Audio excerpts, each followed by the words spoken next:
Je vais vous présenter une étude de cas, les résultats d'une étude de cas que j'ai fait dans le cadre de ma thèse.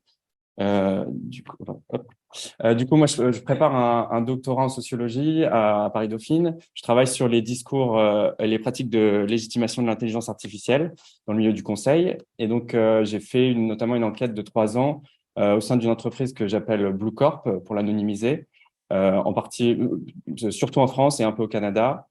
Et donc, dans le cadre de ce doctorat, j'ai décidé de mener une étude. Je pars d'un cadre théorique qui est celui des régimes, enfin d'un régime ou de l'économie des promesses technoscientifiques.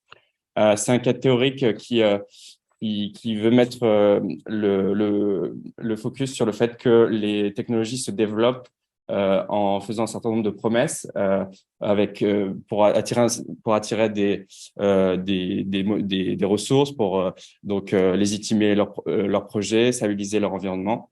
Et ce qui m'intéresse en fait dans ce concept et dans cette définition, c'est le fait que la promesse instaure une relation et crée des attentes. Et donc, en partant de ce cas théorique, je rallie à ma thèse et je voulais en fait opérationnaliser ce concept de promesse. Les questions de recherche que je me posais, c'était comment fonctionnent ces promesses à un niveau plus méso, au niveau de l'organisation, et comment les consultants qui sont mes enquêtés et que je suis utilisent ces promesses dans leurs activités et peut-être de manière stratégique. Donc, l'hypothèse que je pose par rapport à mes questions de recherche, c'est que les consultants utilisent les promesses liées à l'IA comme une ressource stratégique dans les organisations, c'est-à-dire pour obtenir un certain comportement, pour arriver à leur but, etc.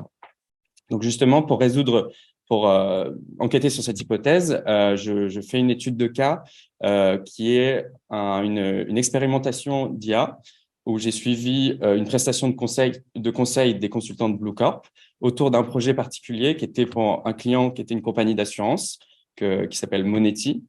Et l'expérimentation d'IA, c'est un robot conversationnel ou chatbot.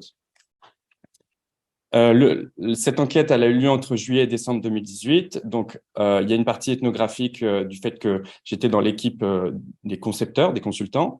Mes données sont aussi issues de toute la documentation interne à laquelle j'ai pu accéder sur le projet et celle côté méthode de fabrication des consultants. Et j'ai mené 13 entretiens auprès des différents protagonistes autour de ce projet. La contribution que je vois dans cette étude de cas et ce terrain, c'est que dans la littérature, souvent, les enquêtes étaient limitées à accéder au côté expertise et au côté des concepteurs.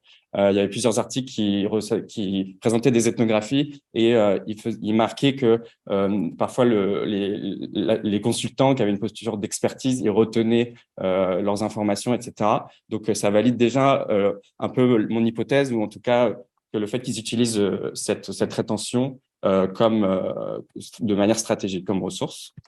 Donc, pour planter le contexte avant de vous présenter mes résultats, c'est donc une compagnie d'assurance en France.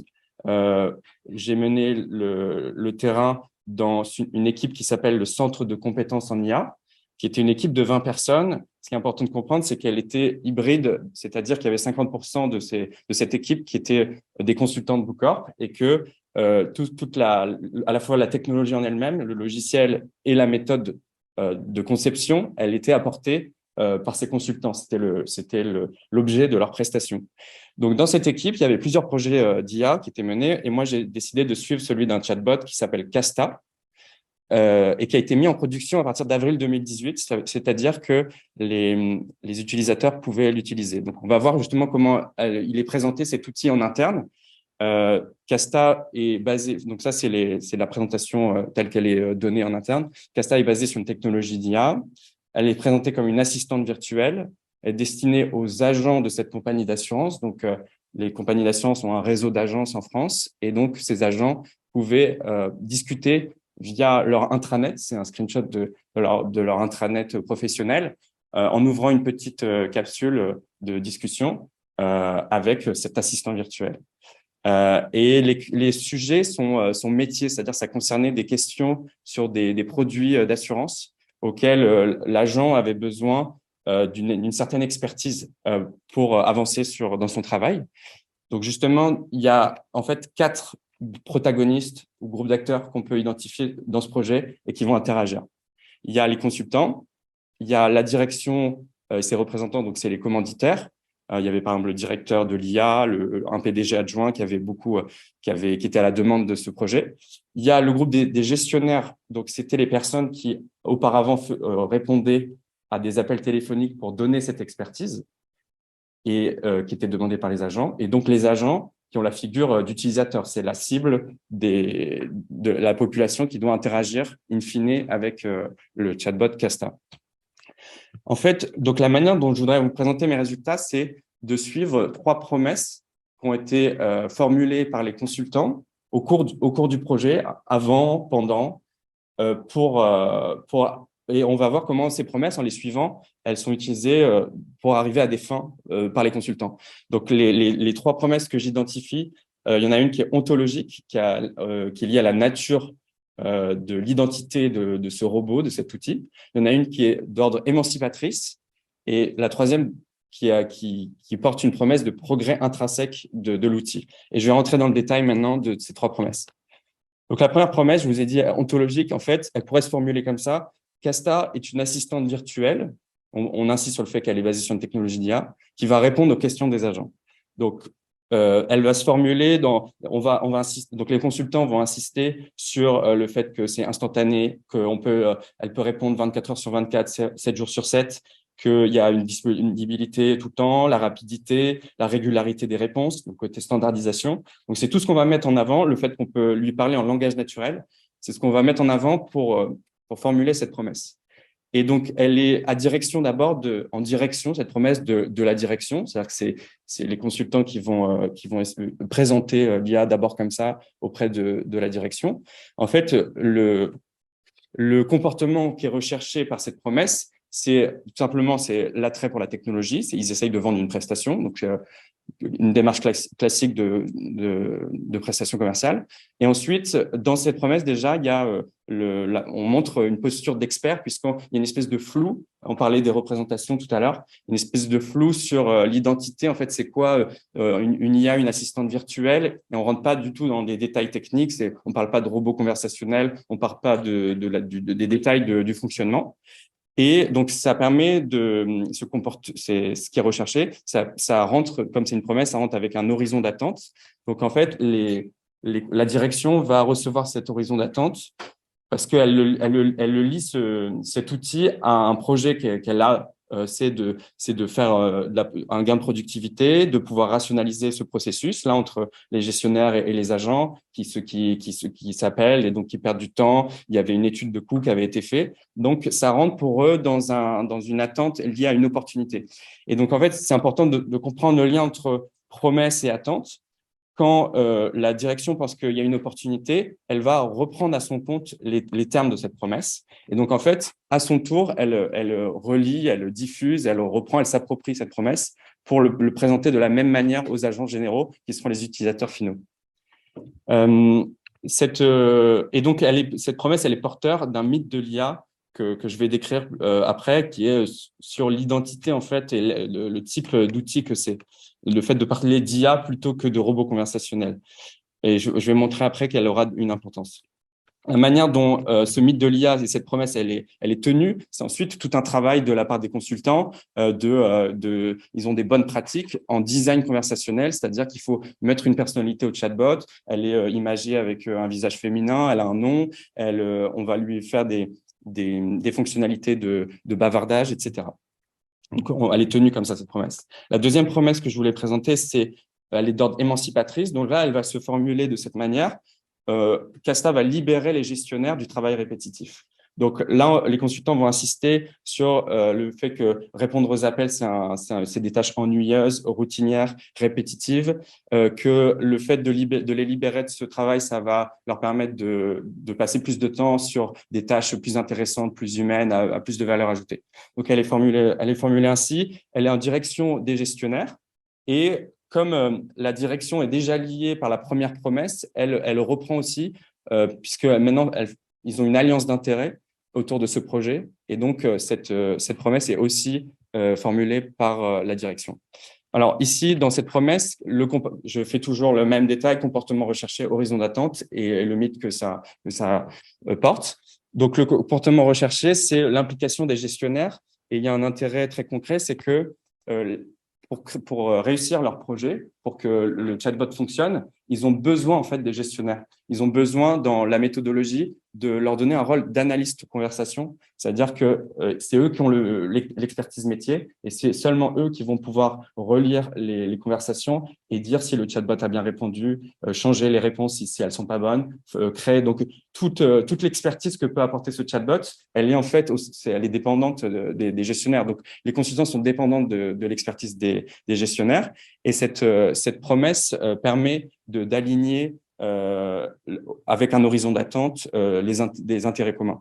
Donc là, l'horizon d'attente, c'est pour les gestionnaires, ça revient dans les verbatims, c'est de pouvoir se débarrasser effectivement des appels routiniers. Ils ont l'impression de passer beaucoup de temps à faire tout le temps les mêmes réponses et ils se sentent pas utiles et valorisés par ça.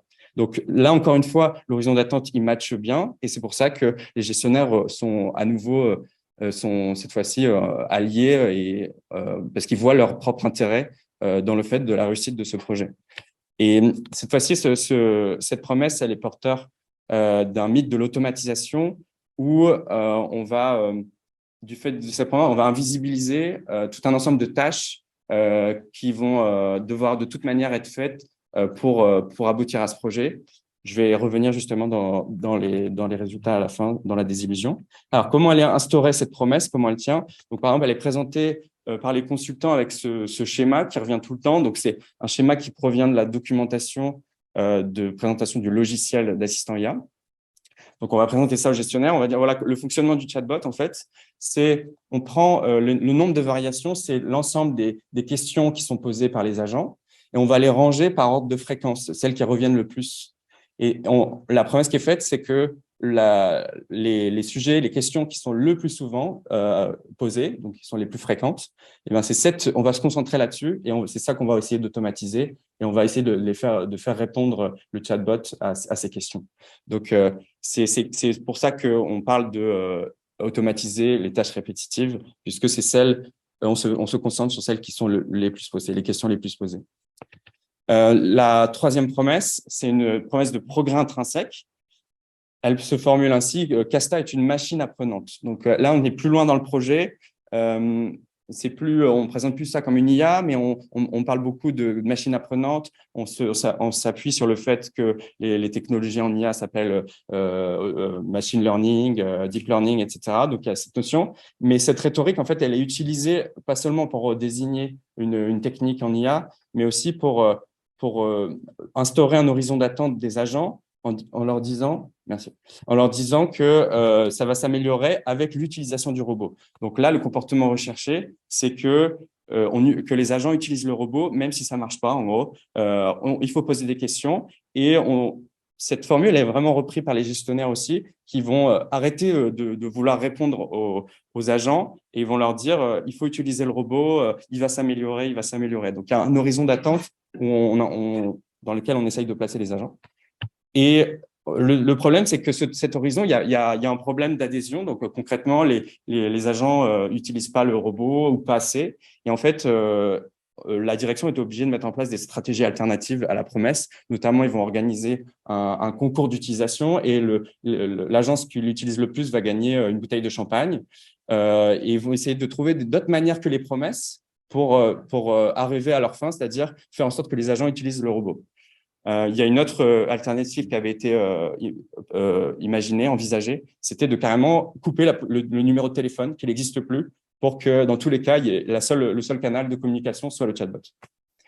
Et justement, c'est là où j'arrive. Je disais que dans le premier, deuxième, dans les promesses, en fait, de manière générale, il y a aussi des mythes qui sont portés. Et c'est là où il peut se passer des désillusions, parce qu'en fait, la non-utilisation du robot, elle est liée aux mythes et aux promesses d'avant. C'est-à-dire qu'en fait, ils ont utilisé le robot, mais ils se rendent compte que 50% des questions sont out scope. C'est-à-dire que il y a 50% des questions qui sont posées par les agents dont le robot n'a pas la réponse. et ne comprend pas et n'est pas capable, enfin, il n'est pas encore conçu pour ça. Et en fait, c'est pour ça que quand on revient au mythe de l'IA, le mythe de l'IA, on instaure une représentation de l'IA quand on la définit pas tout à fait ou pas comme pas dans les détails, où les agents vont se dire que c'est l'IA qui a réponse à tout, comme elle a été présentée, et en fait ils se rendent compte que non, il y a des désillusions concrètes du fait de cette représentation. Et puis ils se disent on n'est pas là pour l'entraîner, on va pas perdre du temps, si elle n'a pas la réponse, ça ne sert à rien. Et je finis donc sur mes conclusions. En fait, ce que je voulais montrer à travers ces résultats, c'est que la promesse, elle semble utilisée par les consultants stratégiquement pour produire un comportement recherché qui va mener à la réussite de leur projet. Elle se diffuse lorsqu'elle fait naître des alliances. Donc, on a vu comment, quand la direction, les gestionnaires trouvent une opportunité dans ce projet, ils s'approprient cette promesse et la diffusent et la relaient. Il y a le couple promesse-attente c'est intéressant de le voir, comment il fait tenir tous ces acteurs-là pour coopérer et pour aller de l'avant dans ce projet. Mais le risque, et je fais le lien plus généralement au thème du séminaire et du colloque par rapport au travail, en fait, les promesses sont aussi porteurs de mythes et potentiellement de désillusions. Ce sont elles qui peuvent mettre en danger les liens qui créent, le couple promesse-attente qui tient toute l'expérimentation. Voilà.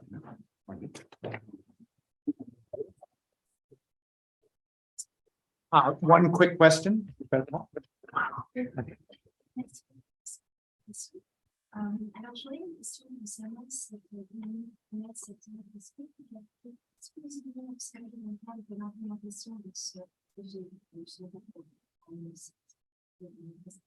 ou est-ce que ceci également travaille de cette façon avec ce que vous avez implémenté de l'organisation et si vous avez des spécificités que vous avez vues sur le site? Je suis reformuler la question. Donc, tu me demandes si j'ai pu observer cette dynamique sur d'autres projets au sein de l'entreprise dans laquelle j'ai fait mon ethnographie. Moi, j'ai fait vraiment cette étude de cas de manière systématique. Donc, c'est sur celle-ci que je me suis concentré. Mais ce qui m'a donné envie d'arriver à ce terrain d'enquête, c'est justement d'abord en analysant uniquement les discours et les pratiques de vente, ce qu'ils appellent en avant-vente, c'est-à-dire ils vont rencontrer des clients, ils vont essayer de leur vendre une technologie, des produits. Et donc, j'observais qu'à chaque fois, il y avait un certain nombre de promesses ou d'imaginaires qui étaient véhiculés. Et donc, j'essaye justement de voir si cette étude de cas peut être généralisée. En fait, c'est un peu cette question au final. Est-ce que je peux généraliser à partir de ce cas-là? Et je tends à croire que oui, en suivant dans le détail depuis. En fait, ce projet-là, on peut le suivre depuis l'avant-vente jusqu'à l'implémentation. Et je vois que c'est les mêmes logiques. C'est des entreprises où le modèle de vente est assez processé. On passe toujours par les mêmes étapes. Et du coup, j'ai tendance à croire que c'est vrai.